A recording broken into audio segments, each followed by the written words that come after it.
2. 메시아의 현현 과정. 지금까지 많은 종교가 나와 있는데 그 사명이 뭐냐? 한 사람을 찾자는 것입니다. 수많은 종교가 구원을 얻고 뭐 어쩐다고 하지만 세계적으로 추려서 최고의 자리에 올라갈 수 있는 사람, 그 자리를 넘어선 그 한 사람을 찾자는 것입니다. 그 한 사람을 세우자는 것입니다. 이렇듯 모든 종교의 중심은 한 사람인데 그런 존재가 누구냐 하면 메시아라는 것입니다. 다시 말하면 모든 종교가 한 사람을 찾아 나오는데 그 한 사람, 중심 존재가 누구냐 하면 메시아, 구주라는 것입니다. 메시아가 오는 데는 그 자리에 대번에 오는 것이 아닙니다. 7년 노정을 거쳐야 됩니다. 메시아는 남자입니다. 그 메시아가 와서 사탄 세계에서 혈통적인 관계를 초월하여 사탄을 이겨야 합니다. 이긴 그 남자를 중심 삼고 가정적으로 이겨야 되고 종족적으로 이겨야 되고 민족적으로 이겨야 되고 국가적으로 이긴 터전을 만들어 놓아야 된다는 것입니다. 남자 하나만 가지고는 안 됩니다. 즉, 사탄 세계보다도 나아야 된다는 것입니다. 사탄 세계에 속한 가정보다 우위에 서지 않고는 메시아는 그들을 거느릴 수 있는 입장이 못 되는 겁니다. 사탄 세계의 최고의 기준이 뭐냐 하면 국가입니다. 사탄은 언제나 국가를 중심 삼고 반대해 나왔습니다. 사탄은 나라를 가졌기 때문에 그 나라를 중심 삼고 개인적으로도 하늘을 때렸고 가정적으로도 하늘을 때렸고 종족적으로도 하늘을 때렸고 민족적으로도 하늘을 때렸던 것입니다. 언제나 이 나라를 중심 삼고 하늘이 닦아 나온 길을 방해해 나왔다는 것입니다. 결국 반대받고 핍박받는 것은 못하기 때문이지 나으면 도리어 핍박할 수 있고 지배할 수 있는 것입니다.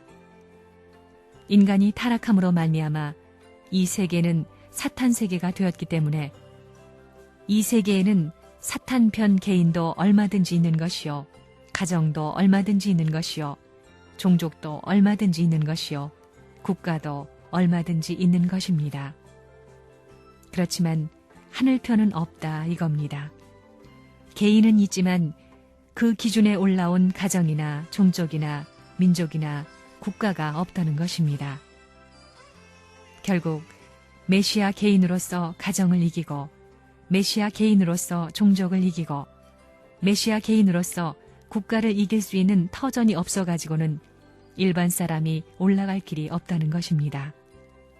그래서 하나님은 이 땅 위에 메시아가 오게 된다면 메시아를 따라 같이 올라갈 수 있는 권을 개인으로부터 가정을 거쳐서 준비해 놓았는데 그것이 이스라엘 민족입니다. 그리고 그 사상이 선민 사상입니다. 그러나 이스라엘 나라는 아직까지 여기에 올라가지 못했습니다. 선에 걸린 것과 마찬가지입니다. 그렇기 때문에 선민의 소망이 뭐냐 하면 이 선을 넘어서는 것입니다. 이 선을 넘어서야지 넘어서지 않으면 큰일 난다는 것입니다. 그렇지만 이 선을 넘어서려고 해도 자기들끼리는 넘어설 길이 없습니다. 그러니까 하나님은 이스라엘 민족에게 메시아, 즉 구주를 보낸다는 약속을 했던 것입니다.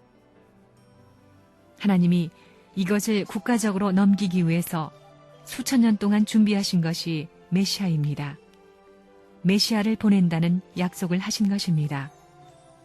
그래서 이스라엘 민족 앞에 메시아가 오게 되면 그 메시아를 중심 삼고 죽더라도 같이 죽겠다는 입장이 되어서 사탄이 때려야 뗄 수 없게끔 온전히 하나 되면 거기서부터 개인적으로 접붙이고 가정적으로 접붙이고 종족적으로 접붙이고 민족적으로 접붙이고 국가적으로 접붙여서 그들을 일시에 다 여기까지 끌어올릴 수 있다는 것입니다. 그렇기 때문에 이 세계에는 선민 사상이 있어야 합니다. 그래가지고 하나님이 택한 민족을 중심 삼고 하나님이 택할 수 있는 국가를 형성해야 된다는 것입니다. 선민이 있다는 말 자체는 하나님이 있다는 사실을 증거하는 것입니다. 이런 원칙으로 볼 때 메시아를 보내겠다고 하는 예언이 있다는 것은 하나님이 있음을 증거하는 겁니다. 그러면 우리가 메시아를 필요로 하게 된 것은 무슨 목적이 있어서냐? 그게 문제입니다. 타락함으로 말미암아 우리는 거짓 부모를 가졌습니다. 하나님과 하나 된 부모가 없어졌다는 것입니다. 하나님과 하나 될 수 있는 부모의 자리를 우리에게 갖다 주는 분이 메시아입니다.